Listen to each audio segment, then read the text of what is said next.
Do you know that there are some things that you keep doing even despite taking all the food you need to take and maybe going for that fibroid surgery, but your fibroids keep coming back, or they are not reducing, or they are there despite all the things you've done? You've gone for hormonal therapy, you've gone for uterine fibroid embolization and all that, but your fibroid is still there looking at you.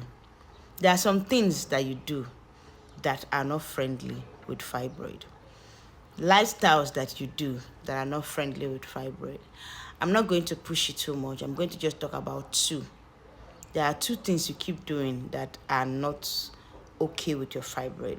So if you really want to know those two things, make sure you don't scroll. Watch till the end and make sure you learn a new thing today. Now, there are some persons that are so diligent when it comes to taking care of their health. Like anything you tell them to do, they are ready to do it, okay? If you tell them supplement, they are ready to buy. You tell them hormonal therapy drugs, they are ready to buy. You tell them even surgery, they are ready to go. But these fibroids are not going. We call them stubborn fibroids, they are not going. But there is something that you're doing that might be the cause why they're not going. All right. Number one thing that we keep doing, despite all the things we are doing to help with our fibroid, is stress.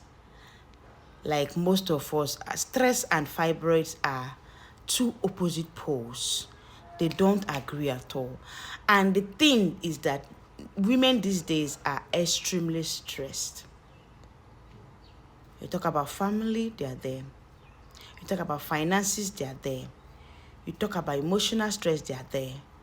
Like, they think a lot, they're always doing something. Imagine a woman combining business, family, school, 9 to 5 work, and all that. That fibroid will not go because you keep exposing yourself to stress. And stress has a way of releasing a hormone known as cortisol. Cortisol is the stressor of our lives, is a stressed hormone. That stress hormone will keep seeing, it has a connection, we like say love relationship with estrogen. So once your cholesterol level is on the high, it will drag estrogen, and estrogen will also rise alongside with that cholesterol.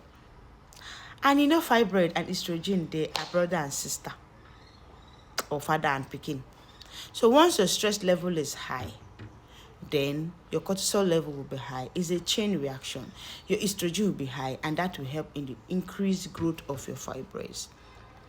So if you're trying to shrink fibroid, if you're trying to treat fibroid, if you're trying to manage your fibroid, then one thing you should manage is your stress level. Sometimes live I don't care life. Sometimes just, even when you see there are things that just try and cut down on your stress level.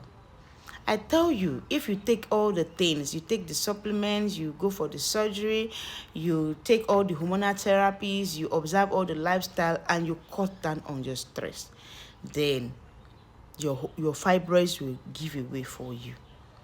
Then number two things that we do that helps our fibroids grow, in fact, it's like a booster, is lack of sleep or poor sleep. You see, this phone era is a problem for all of us. You see, phone. Some persons will not sleep. Women, no, they will be awake, pressing their phones, going through all the social media, all the internet. They'll go from YouTube to Instagram to Facebook to Snapchat to TikTok till time will pass 12 o'clock. And they know they wake up by 5 to prepare children for school, attend to their husbands, attend to family, but they don't sleep. Sleep is on something that also is very bad when it comes to fibroid.